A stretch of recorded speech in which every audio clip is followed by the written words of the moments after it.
Hi everyone, आज के video में हम दो टॉपिक के बारे में बात करने वाले हैं। फर्स्ट है पर्सनालिटी डिसऑर्डर, मूड स्विंग का होना, साइकोलॉजिकल इश्यूज का होना, झाड़ फूंक वगैरह के सारे सिद्धांत जो होते हैं, लोग किस तरीके से काम करते हैं, उसके बारे में बात करने वाली हूँ। दूसरा, एक और पेशेंट का सवाल आया है हार्निया से रिलेटेड। दोनों ही जो सवाल हैं वो पेड ऑप्शन के थ्रू, यानी कि ईमेल में कंसल्टेशन फीस पे करने के बाद पूछे गए हैं। तो चलिए स्टार्ट करते हैं पहले सवाल से। सवाल बहुत लंबा था, इसलिए मैंने थोड़े शॉर्ट नोट्स बना लिए हैं जिससे वो समझने में आसानी हो जाए। देखिए, इन्होंने अपनी मदर के लिए सवाल पूछा है। उन्होंने सवाल पूछा है कि इनकी मदर को 11 साल पहले जब भी हस्बैंड वाइफ के बीच में कुछ भी इशू हुए थे, उसके बाद में मदर को, ठीक है, मदर के लिए सवाल है, छाती में दर्द, गला घोटना आदि जैसे लक्षण आए। तब से 11 साल से ऑन ऑफ पैटर्न के साथ में इसी प्रकार के लक्षण आते रहे। ठीक है, उन्होंने क्या किया, अपनी मदर को कार्डियोलॉजिस्ट यानी कि हार्ट के डॉक्टर को भी दिखवाया। साइकेट्रिक इशू होने की वजह से एक साइकेट्रिक से भी इनका ट्रीटमेंट करवाया गया।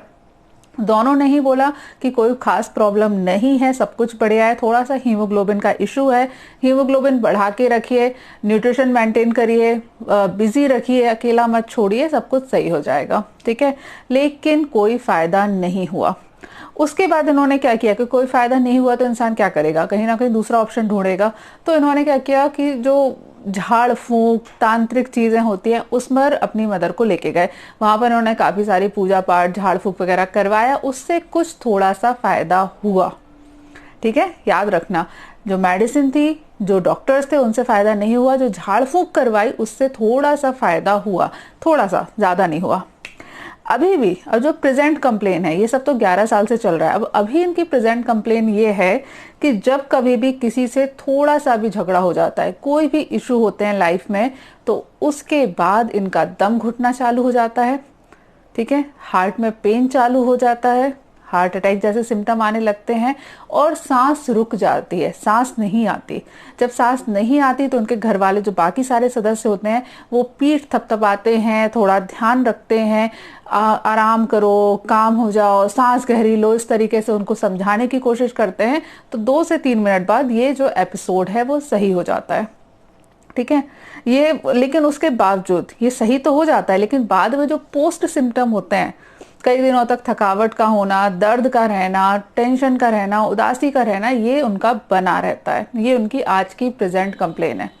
समझ रहे हो, घर में मान लो हस्बैंड वाइफ हैं, या चलो माता पिता का, बच्चों के साथ में कोई झगड़ा हो जाए, तो झगड़ा होने के बाद एक तरफ तो झगड़ा हैंडल करो, ऊपर से मदर की ऐसी कंडीशन हो जाए, उसको भी हैंडल करना पड़ता है। ठीक है, अब इनकी मदर ने बिना किसी को बताए, बिना किसी डॉक्टर से कंसल्ट किए हुए पेन किलर भी खाना चालू कर दिया। उनका कहना है कि उनको बहुत ज्यादा सिर में दर्द होता है, एड़ी में भी काफी ज्यादा दर्द होता है, जिसके लिए वो काफी सारे पेन किलर्स खाती हैं। इन्होंने मेरा वीडियो देखा, पुराना एक वीडियो देखा था वात रोग से संबंधित, जिसमें मैंने गुग्गुल का प्रयोग करना और पुनर्नवा का प्रयोग करना बताया था।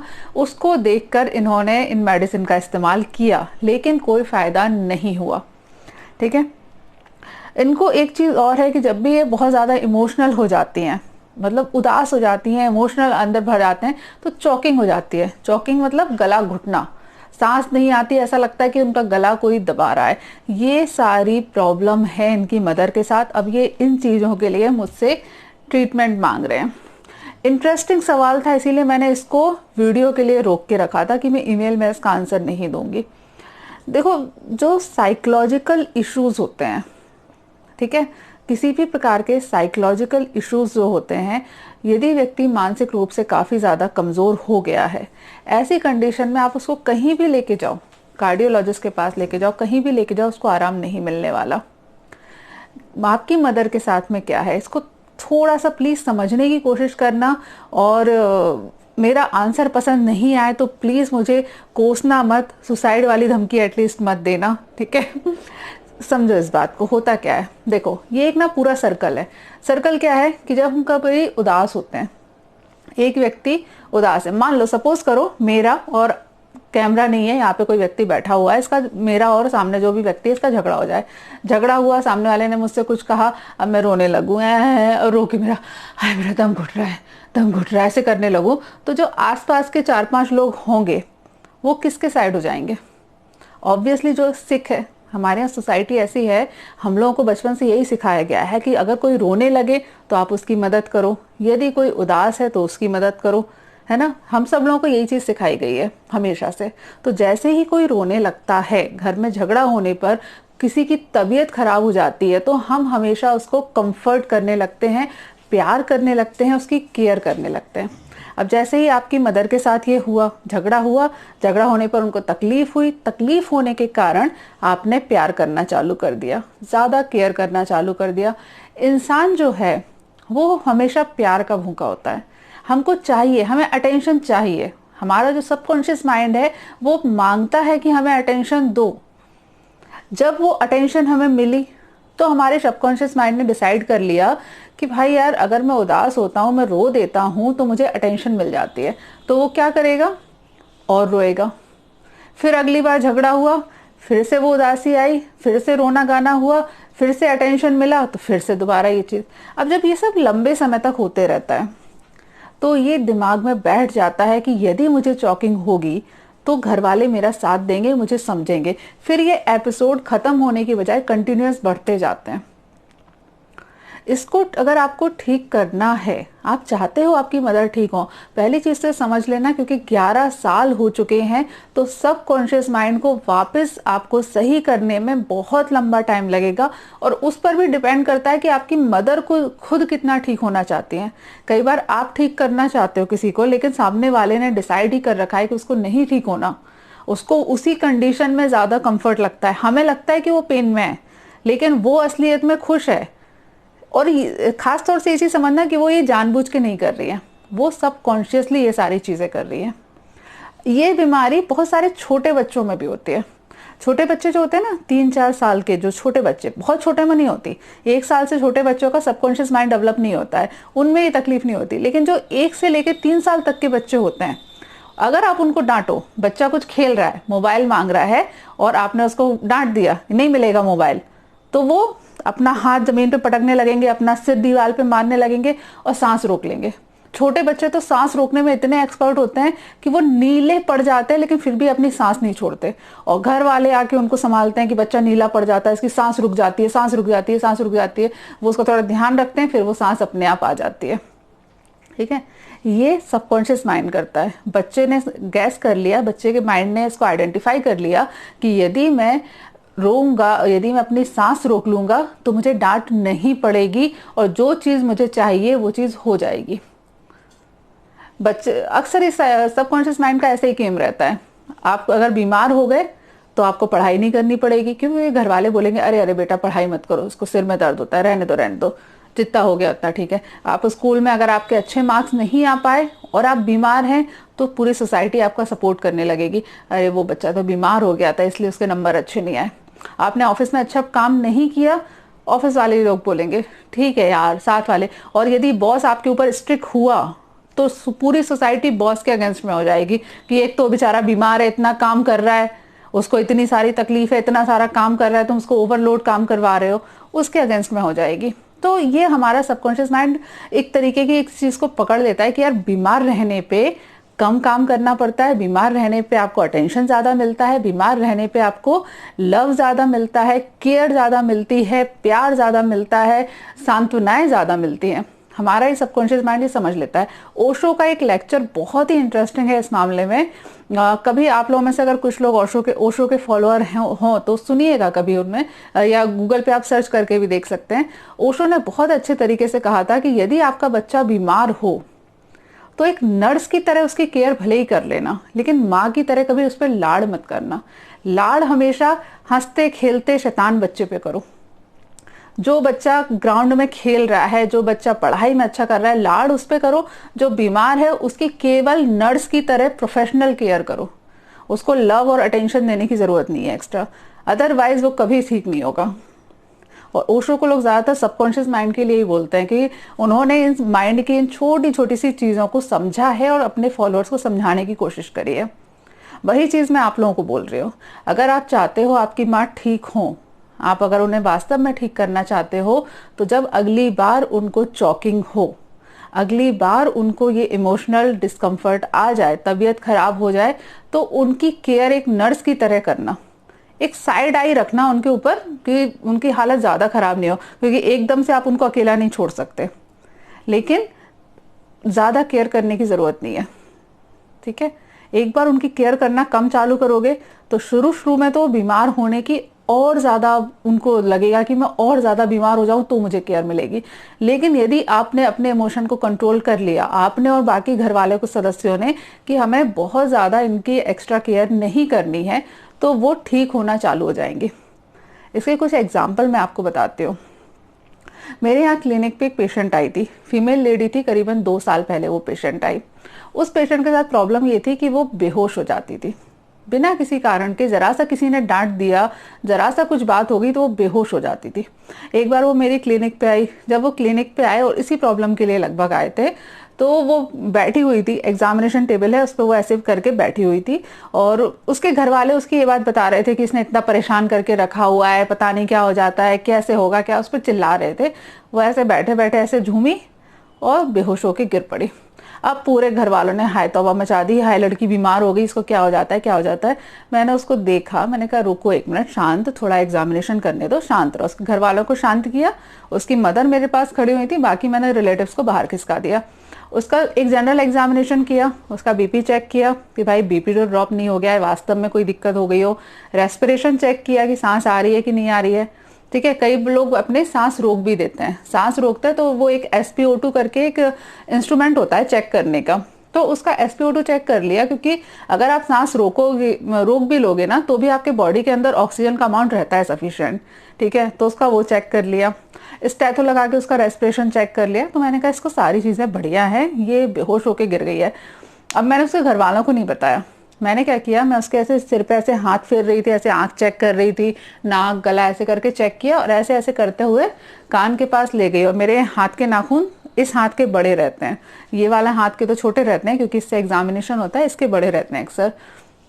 चुपचाप गई और कान के पीछे ये वाला हिस्सा बड़ा सेंसिटिव होता है, दोनों नाखून से इतनी जोर से उसको चिढ़ा दिया, वो एकदम से ई करके उठ गई, क्योंकि उसके लिए अनएक्सपेक्टेड था। और उसके बाद वो कभी मेरी क्लिनिक पे इस चीज़ के लिए नहीं आई। क्यों? क्योंकि मैंने उसकी बीमारी को पकड़ लिया सबके सामने। वो बेहोश नहीं है। यदि वो व्यक्ति बेहोश होती, यदि वो वास्तव में बेहोश होती, तो उसको सेंसेशन नहीं आते। एक बेहोश व्यक्ति को आप इंजेक्शन लगाओगे, आप उसको चेक करोगे, उसको पता नहीं रहेगा, लेकिन पेन सेंसिटिव है, इसका मतलब है बेहोश नहीं है, और उसी सेकंड उसको होश आ गया। ठीक है, ऐसे एक बहुत पहले एक पेशेंट था, जब मैं खुद इंटर्नशिप कर रही थी, वो बड़ा इंटरेस्टिंग केस है। उसमें भी हार्ट अटैक वाली पेशेंट, कि हार्ट अटैक के सिम्टम आ रहे हैं, हार्ट अटैक हो रहा है, बहुत ज़्यादा दर्द हो रहा है, बहुत ज़्यादा दर्द हो रहा है, बहुत ज़्यादा दर्द हो रहा है कर दिया, और पूरा उसका मोहल्ला क्या पूरे गांव वाले इकट्ठे हो गए उसके लिए कि तबीयत खराब है, तबीयत खराब है। हमारे जो डॉक्टर साहब थे, डॉक्टर रमेश कापड़िया, जिनके अंदर मैं सीख रही थी जिनके साथ में, तो उन्होंने देखा सारी चीज़ें ठीक हैं, उसको चेक किया, तो उन्होंने उसके लिए क्या किया, वो उसको पेन हो रहे थे, उसके सामने वो बड़ा वाला जो इंजेक्शन होता है वो उसको लगाया एक तो हाथ में, और ऐसी जगह यहाँ पर लगाया कि अब उसका हाथ मूव नहीं हो सकता था। वो जैसे भड़बड़ा रही थी ना, वो हो नहीं सकता था। अगर वो भड़बड़ाती तो वो इंजेक्शन खुद उसी को चुभ जाता। उसके बाद उस पर्टिकुलर चीज़ के बाद वो बिल्कुल सही हो गई, कुछ नहीं हुआ, ऐसे चुपचाप पड़ी रही, लोगों से बात करती रही, कोई दिक्कत नहीं हुई इसको। ये होते हैं सबकॉन्शियस माइंड के गेम। अब यहाँ एक चीज़ समझ लो कि वो इंसान जानबूझकर नहीं करते, ये उनका सबकॉन्शियस माइंड करवाता है, उनको खुद भी पता नहीं होता। हमारे एक ओल्ड एज के पर्सन अक्सर देख लो, जैसे ही कोई उनका पसंदीदा व्यक्ति आ जाता है, जैसे ही घर वाले इकट्ठे हो जाते हैं, उनको बीमारियां हो जाती हैं, हाय मेरी कमर दर्द दे रही है, हाय मेरा सिर दर्द दे रहा है, और जैसे ही वो अकेले होते हैं तो सही से हो जाता है।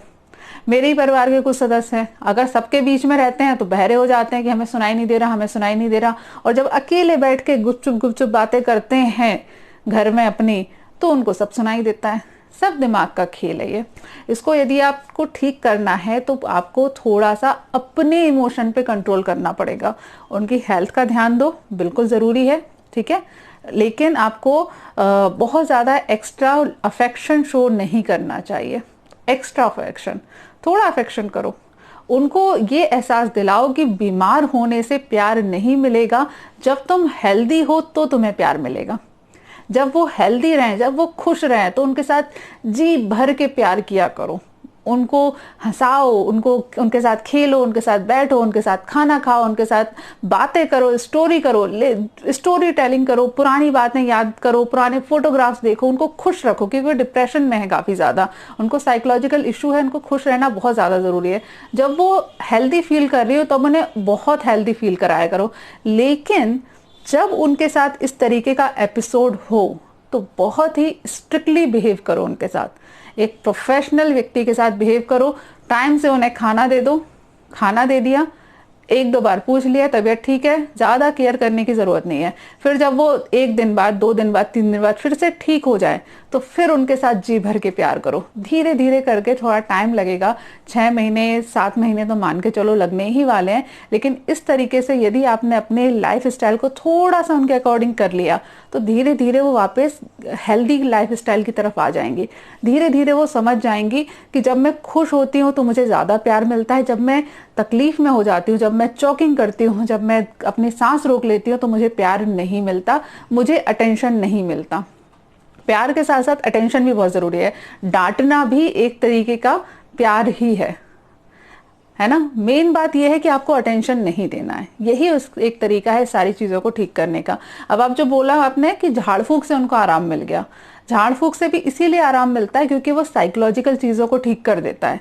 जो आपने तांत्रिक देखे होंगे, अगर आपने तो करवाया तो डेफिनेटली गए होंगे, जिन लोगों को नहीं पता वो देख लो कि वो जो तांत्रिक लोग होते हैं ना, एक तो उनकी वेशभूषा डरावनी होती है, फिर जब घर वाले उनको ले जाते हैं कि इसको भूत प्रेत है भगा दो, फिर वो अपना झाड़ू वाड़ू लेके, धुआं लेके, जो मतलब उनकी मैं टॉर्चर करते हैं, उनको नाक के अंदर धुआं डालते हैं तो अपने आप सही हो जाते हैं, ठीक है। और कई बार तो पिटाई लगा देते हैं कोड़े वोड़े से, तो अपने आप वो पेशेंट सही हो जाता है। हाँ हाँ, भूत भग गया, हमारा तो सब सही हो गया। और जैसे ही डॉक्टर के आए, जैसे ही उनको सायरप मिलने चालू हुए, जैसे ही उनकी केयर करना चालू हुई, वैसे ही उनको बीमारियां वापस हो जाती हैं। तो इस चीज़ को आपको समझना पड़ेगा। ये आपकी मदर अभी नहीं समझ सकती क्योंकि 11 साल की हिस्ट्री हो चुकी है, उन्हें आपको खुद ही ठीक करना पड़ेगा। पूरे फैमिली मेंबर को साथ में आकर ये काम करना पड़ेगा और बहुत ज़्यादा ज़रूरी है, ठीक है। और जो उनको चोकिंग वगैरह हो जाती है तो आपको डरने की ज़रूरत नहीं है।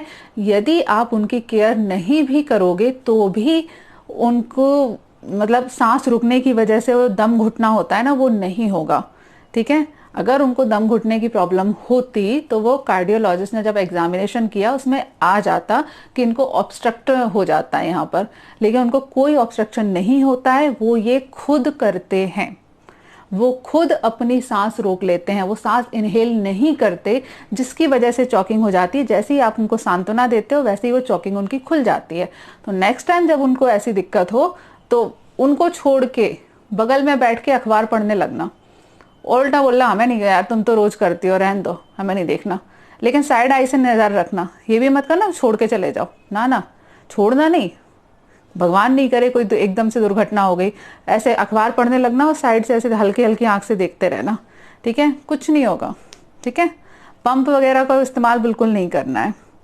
जब भी उनको लगे कि हाथ पैरों में दर्द ज़्यादा हो रहा है, कुछ नहीं करना उनको। पेन किलर खाती हैं, ध्यान देना छोड़ दो, टोकना छोड़ दो उनको कि पेन किलर खाते हो। बोल देना, तुम देखो यार, कई बार तो झूठ बोलने से भी काम हो जाता है। मेरे एक पेशेंट थे, उनके साथ भी ये तकलीफ थी, तो उनके बेटे ने यही बोल दिया कि यार तुम देख लो यार, अब हमसे तो हो नहीं रहा, हमारे पास पैसा वैसा है नहीं, अब तुम ठीक होते नहीं, हम तो वृद्धाश्रम छोड़े आ रहे। अगले दिन से उनका थोड़ा सा ठीक हो गया कि यार मेरा बेटा मेरे को वृद्धाश्रम छोड़ देगा। 2-3 दिन तो उन्हें रोना धोना किया कि मैं पूरे समाज के सामने बोला, लेकिन मैंने उनको बोला था कि अगर आपको उन्हें ठीक करना है तो थोड़ा सा आपको स्ट्रिक्ट बनना पड़ेगा।